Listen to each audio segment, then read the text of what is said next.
que nos remete à pauta de sustentação oral, ordem e inscrições.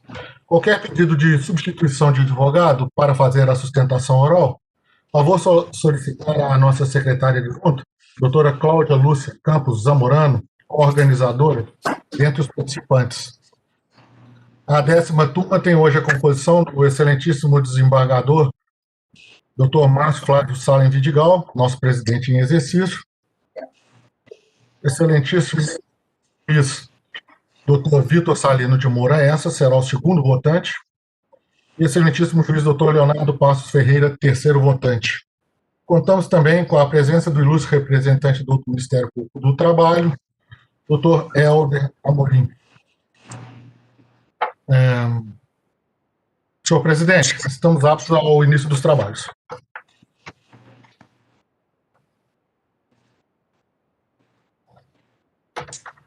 Está com o microfone desligado, doutor Márcio. Pois não, declaro aberta a sessão, então, cumprimentando os ilustres pares, doutor Guilherme, excelentíssimo doutor Helder, representante do Ministério Público, doutora Cláudia, nossa secretária,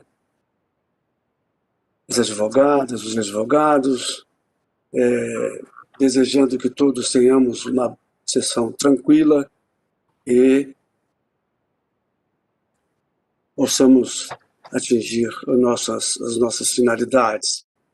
Bom dia a todos. Eu perguntaria, eu submeteria em primeiro lugar a ata da sessão anterior aos eminentes pares. De acordo. De acordo. Não havendo objeção, eu declaro aprovada a ata. Pergunto se algum magistrado tem algum registro a fazer. Bom, não havendo, então vamos dar início ao pregão. Por favor, doutor Guilherme. Na ordem regimental, preferencial. Vamos a ele. Pois não, obrigado.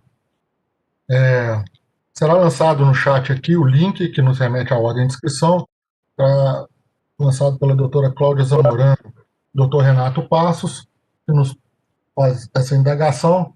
Já posso adiantar, doutor Renato, o processo do senhor será o terceiro e quarto processos da sala de hoje. Obrigado pela resposta. Bom dia. Não, doutor. Hoje nós temos apenas uma... Bom dia. Bom dia. Eu gostaria de confirmar se o processo que eu fiz a inscrição está na pauta de hoje ou se ele será adiado. Seria possível?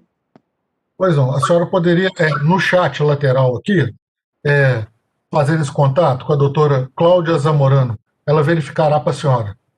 Ótimo. Desde já informo-lhe que a senhora estava no lobby, tentei fazer contato com a senhora, informo que o nome da senhora não está dentro dos processos que serão julgados hoje não, tá? Ela vai verificar para a senhora e te informar, ok? Obrigada. Muito provavelmente é de alguma sala virtual e ela vai informar a senhora.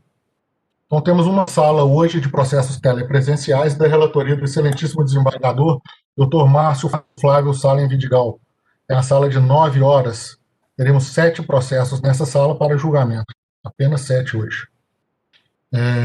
O primeiro processo é o processo número 3 da pauta. O 3 da pauta é o sumaríssimo 10.387-94. Dr. Mauri de Paula Santos sustentará pelo recorrente e reclamante Steven Henrique da Conceição Araújo Alves. Doutora Karina se inscreveu, não está dentre os participantes. Sustentaria pela recorrente reclamada Max Negócios Automotivos Limitada. Recorridos os mesmos. Processo número 3 da pauta. Não há advogado, então não está presente. Está presente.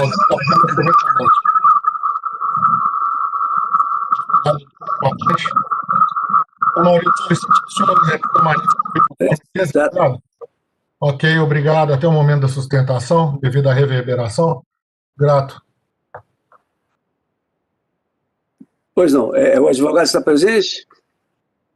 Sim, do recorrente reclamante. Sim, eu vou ler a conclusão e logo após darei a palavra ao eminente advogado. É o processo 10687, não é isso? Exatamente, presidente. Estou rejeitando a preliminar de não conhecimento do recurso da reclamada, suscitada pelo reclamante, e conhecendo do recurso ordinário interposto por ela interposto, e ao recurso ordinário interposto pelo reclamante, porquanto presentes os pressupostos intrínsecos e extrínsecos de admissibilidade. No mérito, eu estou negando provimento ao recurso da reclamada e dando parcial provimento ao apelo do reclamante para isentá-lo do pagamento de honorários advocatícios sobre as diferenças salariais decorrentes do reajuste coletivo de 2020. Quanto às matérias em que não houve reforma da decisão de origem, por seus próprios jurídicos fundamentos, nos termos do artigo 895, parágrafo 1º, inciso 4 da CLT, por se tratar de procedimento sumaríssimo. Contra a palavra, o eminente advogado para a sua sustentação. Boa tarde, não, bom dia para todos. Não deu para ouvir a parte relativa ao recurso da reclamada. Tem como repetir, por favor? A reclamada eu conheci e neguei provimento. Do reclamante. Doutor Mauri, apenas uma situação, doutor Mauri, é que o senhor entrou 2 vezes na sala. Daí a microfonia que está acontecendo. O senhor deve permanecer só uma vez, senão vai ficar havendo essa reverberação aí no seu microfone. Eu posso ler de novo para o senhor, doutor? Isso. Microfone desligado. Eu estou rejeitando a preliminar de não conhecimento do recurso da reclamada, suscitada pelo reclamante, e conheço do recurso por ela interposto. E conheço também do recurso ordinário interposto pelo reclamante, porquanto presentes os pressupostos intrínsecos e extrínsecos. No mérito, eu estou negando o provimento ao recurso da reclamada e dando provimento parcial ao apelo do reclamante para isentá-lo do pagamento de honorários advocatícios sobre as diferenças salariais decorrentes do ajuste coletivo de 2020. Quanto às matérias em que não houve reforma da decisão de origem, ficam adotadas as razões de decidir da decisão recorrida, que fica confirmada por seus próprios e jurídicos fundamentos, nos termos do artigo 895, parágrafo 1º, inciso 4 da CLT, por se tratar de procedimento sumaríssimo. Lida a minha conclusão, eu concedo a palavra ao eminente advogado. Se não houver divergência, só ressalvo se houver divergência a palavra. Pois não. Então, juiz Vitor. Eu estou de acordo, senhor presidente. Juiz Leonardo. De acordo. Eu proclamo que a turma... Bom dia para todos. Pois não, eu proclamo que a turma, por unanimidade, decidiu nos termos do voto do relator. Vamos ao seguinte? Senhor presidente, o seguinte é o processo número 5 da pauta, o sumaríssimo 10.618-62. Doutora Ana Flávia Nobre Guimarães sustentará pela recorrida reclamante Cláudia Menezes de Oliveira. Recorrente reclamada é CEAM Artefatos de Papel. Processo número 5 da pauta. Eu sou o relator. Outro sumaríssimo. Eu não estou conhecendo do recurso interposto pela reclamada CEAM Artefatos de Papel Limitada, folha 113 e 125, contra a sentença de 105, folha 105 e 108, por falta dos depósitos considerados requisitos extrínsecos, por falta dos depósitos considerados requisitos extrínsecos do apelo. Serve de certidão, de acordo à presente certidão, nos termos do inciso 4, parágrafo 1º do artigo 895, na forma da outra sentença, que fica não conhecido o recurso, por deserção. E concedo a palavra à doutora procuradora.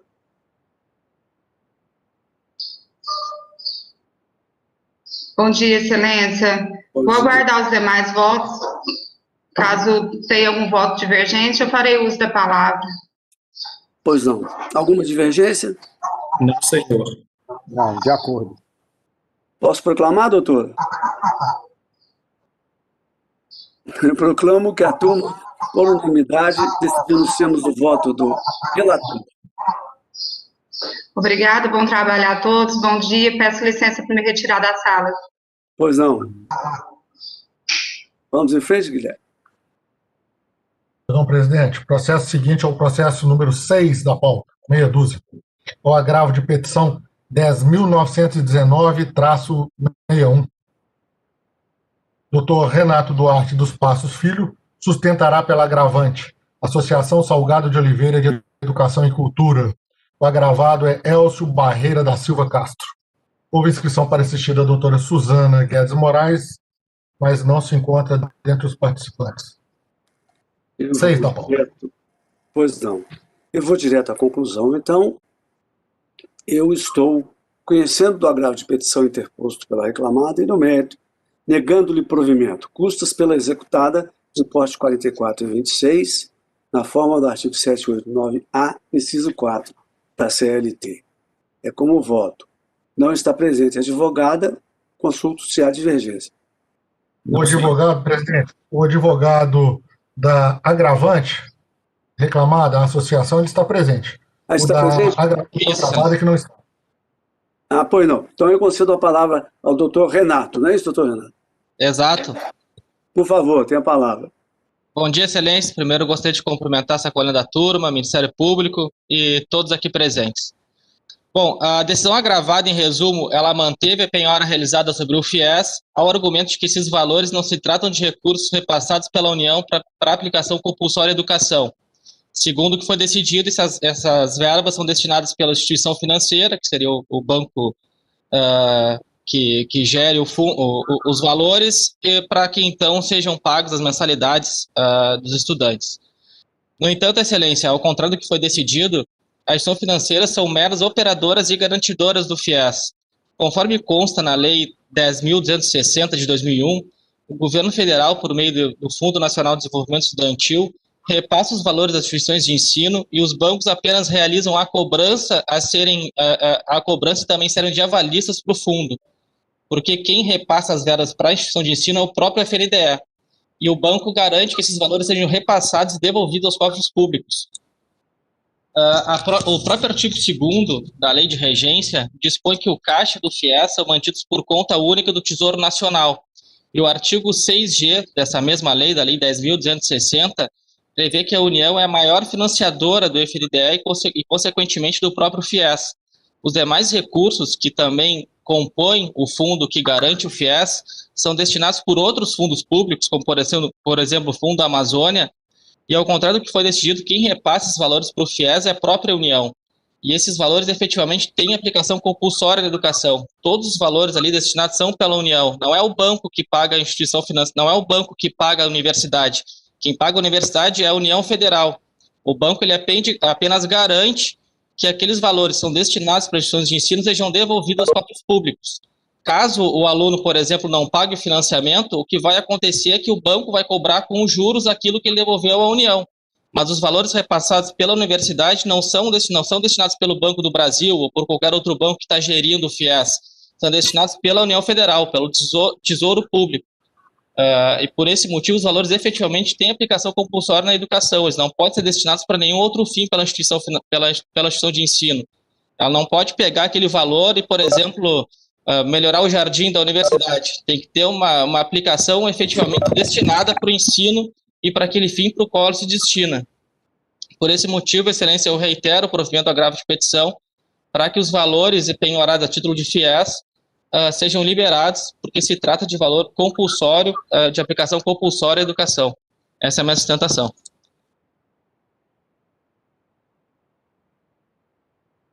Excelência, o áudio está desativado, desculpe interrompê-lo.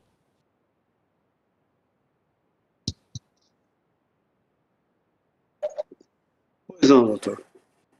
É porque a gente tem o costume de desligar exatamente para não dar problemas de microfonia. Eu estou mantendo o meu entendimento porque, bom, antes existem duas questões de efeito suspensivo e juros de mora, que eu estou rejeitando, e quanto à empenhorabilidade de bens, eu estou entendendo que o artigo 833, inciso 9 do CPC, merece interpretação restritiva.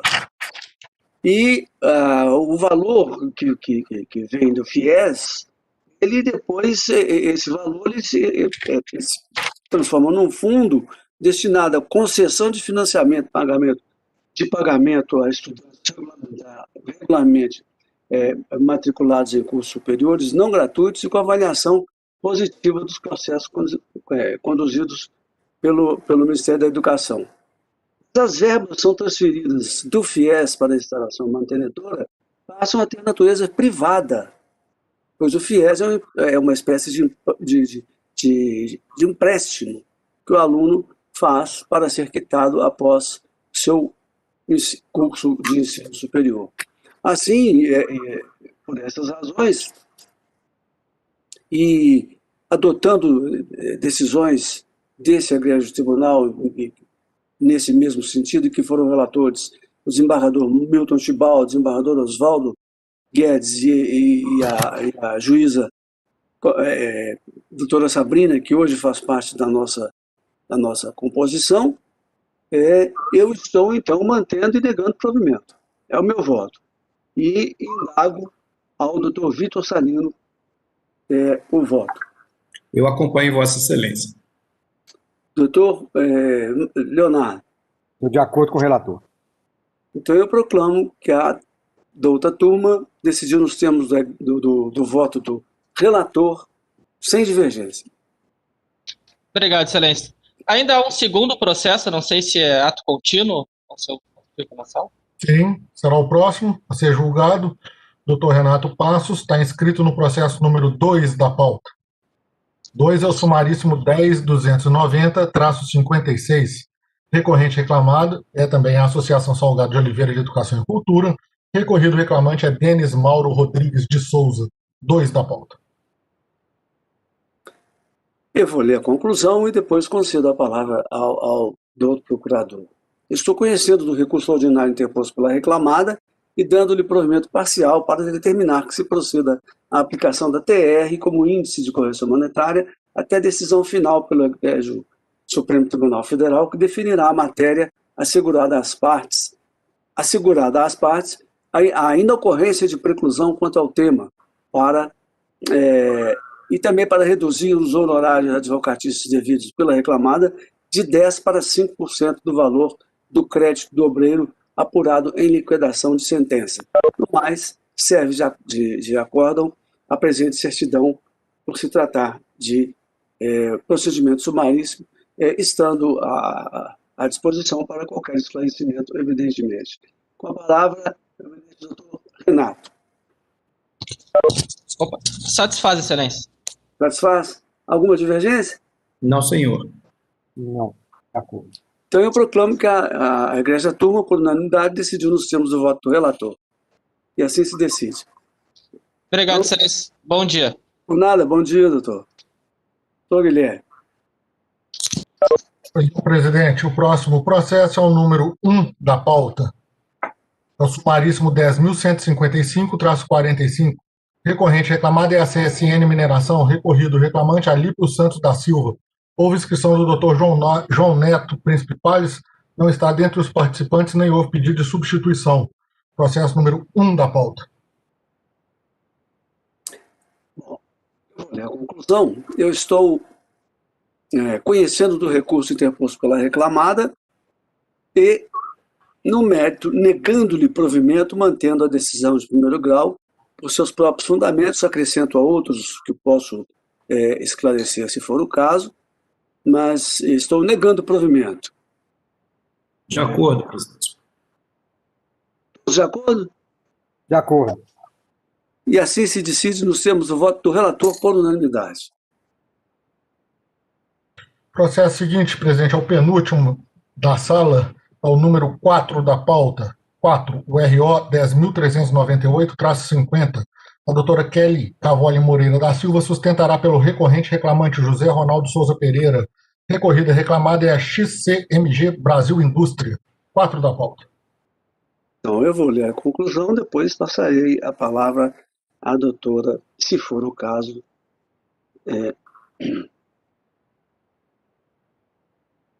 Eu estou conhecendo do recurso e negando-lhe provimento. A doutora sustenta pelo reclamante, que é o recorrente, não é isso? Isso. A senhora tem a palavra, doutora. Excelência, eu posso ouvir os demais votos e depois usar a palavra? Eu não entendi bem, doutora. Eu posso ouvir os demais votos e depois usar da palavra? É possível que a senhora use da palavra, porque depois de votados, todos votar, a senhora sustenta pelo reclamante. É isso? Sim.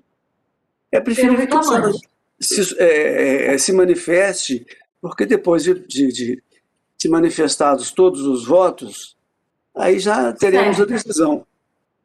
Certo, excelência. É um prazer estar nessa polenda Câmara. Eu cumprimento os demais desembargadores, também o relator e o organizador, nos readaptando aí nesse processo de pandemia. Devo dizer que no processo em tela, trata-se, na verdade, de um enquadramento, uma equiparação de função do senhor José Ronaldo, certo? Que cumpre, sim, os requisitos do artigo 461 da CLT, que são funções idênticas. Inclusive, uma das testemunhas que falam em audiência exercia a mesma função que ele. E essa testemunha, principalmente o senhor Tiago, no termo de audiência, ela é clara quando fala que trabalhou para a ré, certo? Desde fevereiro de agosto, e desempenhava também a função de técnico de segurança do trabalho com as mesmas responsabilidades. A única testemunha trazida aí pela reclamada foi uma testemunha que, na verdade, é técnica em direito ambiental, que não se trata da mesma função do requerente, e nós temos duas testemunhas que falam quanto ao assédio moral. Nós temos aí duas testemunhas falando de episódios diferentes, que também não foi considerado pelo juiz Lacó na questão do assédio moral. Então, a decisão merece ser olhada e ser reformada nesse caso, visto que a testemunha, principalmente essa segunda testemunha, que é o senhor Tiago Rocha, trabalha na mesma função do que o reclamante e ocupa o mesmo cargo, e o próprio Tiago afirma em depoimento, em audiência, que o reclamante desenvolvia as mesmas funções, bem como, para ficar demonstrado que houve, sim, o assédio moral por parte do senhor Hector, o senhor Edivaldo afirma ter visto, no momento onde eles faziam os preenchimentos da DSL, que ele foi extremamente ofendido. E falar em juízo Lacó que não configura o assédio moral porque a prática precisa ser reiterada, ainda assim ficou demonstrado através das testemunhas a reiteração da prática, visto que o seu Edivaldo, que a primeira testemunha fala, e bem como o Tiago também afirma que houve sim a reiteração da prática do assédio moral. Quanto à questão da função, fica superada por conta dessa questão de termos aí, sim, a aplicação do 461, funções idênticas, ficando demonstrada por um próprio técnico de segurança do trabalho, que é o senhor Tiago, trabalho de igual valor, feito com a mesma produtividade e perfeição técnica, tanto que a senhora Lavínia, no momento que demitida, não houve admissão de ninguém para ocupar o cargo da Lavínia, visto que o reclamante já ocupava essa função, já estava ocupando a função da senhora Lavínia, que é a antiga técnica. A diferença de tempo na função anterior há 2 anos. Chama atenção que o senhor Tiago, que é a testemunha do reclamante, entrou 1 ano depois que o reclamante já estava na empresa. Mesmo local de trabalho, com as mesmas atribuições, mesmo empregador, e a inexistência de pessoal organização do quadro de carreira. Não existe nada que diferencie a função que exerceu o senhor Tiago, contratado depois, para o senhor José Ronaldo. Não existe diferenciação nas funções. Logo, excelências, se requer que seja considerado esses depoimentos, porque o que houve em audiência e na sentença, infelizmente, foi a consideração de um depoimento de uma funcionária que não tem sequer a tecnicidade e as funções atribuídas ao senhor José Ronaldo, agora aqui requerente, bem como ao senhor Tiago, que e funciona como técnico de trabalho, trabalhou na função de técnico de trabalho. O próprio técnico de trabalho afirmando que o senhor José Ronaldo, ora requerente, ocupava as mesmas funções. Isso precisa ser levado em conta. E no depoimento quanto ao assédio moral, requer que vossas excelências reconsiderem e reformem a sentença no que tange ao assédio moral, visto que fica demonstrado, sim, que houve diversas vezes em que o senhor Hector foi grosseiro, inclusive proferindo palavras de baixo calão contra o requerente, o que fica demonstrado em audiência não só por uma testemunha, mas por 2, e as 3 testemunhas são condizentes e coerentes no depoimento em falarem do assédio, bem como a segunda testemunha do senhor Tiago é muito condizente e firme em falar do desempenho da mesma função, certo? É o que se requer. Eu agradeço a atenção de vossas excelências nessa manhã e fico à disposição. Pois não, doutora.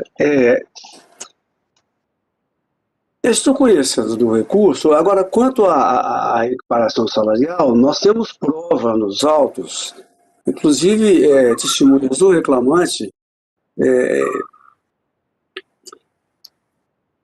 Eu transcrevo no meu voto alguns 3 depoimentos. O primeiro deles em que fala que a Lavínia era técnica de segurança e Hector era engenheiro, como a empresa foi crescendo. O autor foi admitido para auxiliar a Lavínia em suas atribuições. E depois ela foi desligada da empresa cerca de 9 meses a 1 ano antes do depoente sair. O autor assumiu as funções gerais que antes eram de Lavínia, mas não há qualquer prova de que elas tenham, que as funções tenham sido ao contrário. A prova é no sentido de que as funções, ela não, o autor não detinha as mesmas capacidades e não exercia as mesmas funções, tal como citado no recurso. Eu estou entendendo, então, que ela tinha até ela possuía exercia algumas tarefas de distribuição de EPIs, inspeções, etc., mas a função exatamente não era igual. Quanto ao assédio moral, há sim prova de que o superior dirigiu a ela, ao autor, palavras mas isso ocorreu uma vez só e não houve mais, e nós todos sabemos que o assédio exige uma sequência de investidas contra a vítima, possível vítima, para que reste configurado. E é por esses motivos que eu estou mantendo o meu voto. E indago do Dr. Vitor Salino qual o seu voto. Eu acompanho Vossa Excelência. Pois não, doutor Leonardo. Estou de acordo com o relator. Então, eu proclamo que a turma, por unanimidade, decidiu nos termos do voto do relator que negou o provimento ao recurso. Certo, excelência, muito obrigada. Por nada, doutora. Obrigada, senhora. Vamos em frente, doutor Guilherme. Pois, Excelência, último processo com sustentação oral na data de hoje é o número 7 da pauta. É o agravo de petição 11.237-23. Dr. Osmar Rodrigues. Geber Guzmão sustentará pelo agravado. Cláudio José Maia, agravante é a Vale. 7 da pauta. Pois não, eu sou o relator, eu vou ler a conclusão, se for o caso, eu concedo a palavra ao... Se for o caso, não. Se todo precisar pretender sustentar, poderá fazê-lo à vontade. Eu estou conhecendo do agravo de petição interposto pela executada e negando-lhe provimento. O procurador tem a palavra. Doutor Osmar. Excelências, bom dia a todos. Eu aguardo eventual voto divergente, Excelências. Pois não. Porque a decisão de Vossa Excelência me entende. Pois não. Doutor Vitor. Eu estou comungando do seu entendimento, senhor presidente. De pois acordo. Não. Doutor Leonardo. De acordo com o relator. Eu proclamo, então, que a turma, por unanimidade, decidiu nos termos do voto do relator e assim se decide. Obrigado, Excelências. Tenham um bom dia a todos. Licença para me retirar da sala. Pois não, prazer em vê-lo. Obrigado, Excelência. Doutor Guilherme. Presidente, não temos mais processos para julgamento nas salas telepresenciais. Todavia, verifico que ainda temos alguns advogados na sala, talvez necessitando de algum esclarecimento. Doutora Cláudia, eles entraram em contato? Doutor Bruno Santos.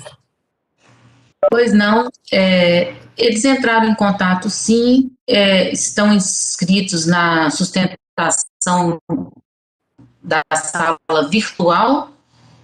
Já informei aos advogados que os processos serão adiados para a sessão do dia 15/12 às 9 horas e o mesmo link, né, da sessão de hoje. Ok. A doutora Paula Cristine, nós já tínhamos comunicado no início da sessão. Doutor Bruno também, Cláudio? Sim, eu fui comunicado. Bom dia a todos. Estava presente mais só para pegar um pouco mais de experiência com esse sistema novo de sustentação. Eu estava aqui só ouvindo mesmo e conhecendo um pouco mais. Também dar oportunidade à sustentação. Os processos são remetidos à pauta seguinte, a fim de que o procurador tenha todo o direito de subir à tribuna e fazer a sua sustentação. Obrigado a todos. Bom dia. Para confirmar, vai ser adiado para o dia 15 do dia 12? Pois não, doutora Paola. A senhora estava manifestando? Não, é porque eu ouvi a data do próximo julgamento, eu queria deixar aqui já de sobreaviso, é para o dia 15? Dia 15, na mesma sala, mesmo endereço, 9 horas. E aí eu preciso mesmo bate-local? Posso fazer uma solicitação de inscrição ou vou ser intimada, né? A senhora receberá e-mail informando do adiamento e está automaticamente inscrita. Muito obrigada, viu? Bom dia a todos, ótimo trabalho. Bom dia. Presidente, nós temos apenas alguns processos ainda da sala virtual para serem examinados. Podemos encerrar a sessão, doutor? Com os advogados e transmissão e gravação? Só um minutinho, deixa eu tirar o som do meu... Pois não. Podemos, doutor Guilherme? Podemos, claro. Por favor. Então, são só os 7 processos hoje? Só os 7 processos, doutor. Nós teríamos aí, com essa composição, alguns processos ainda para serem examinados na sala virtual. Virtual. Bom, então... Podemos encerrar a transmissão e gravação? Eu posso declarar encerrada a sessão, não é? Sim, excelente. Então, eu declaro encerrada a sessão, agradecendo os pares. Nós vamos agora cuidar dos processos virtuais. Pode desligar o programa. Obrigado. Agradecendo a gravação do plenário.